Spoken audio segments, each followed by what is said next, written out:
In 2006, I was diagnosed with myoma, 3.5 cm in size. In 2007, I was informed by my doctor that I should be operated on because it might go bigger. However, I was taking religiously Complete and other AIM Global products. The reason why I did not get operated on last 2007 was because I was afraid to be operated because I had 5 operations, 2 major and 3 minor operations.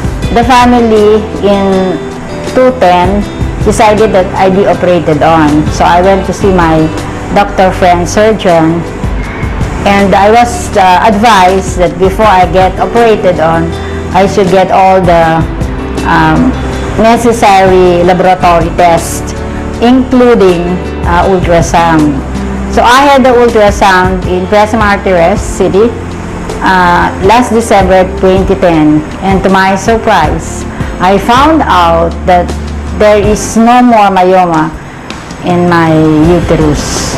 With the AIM Global products, I was able to save on my operation, which is scheduled January 11, 2011. Through the products of AIM Global, I was able to find myself back to health and back to where I'm now happy and joyous.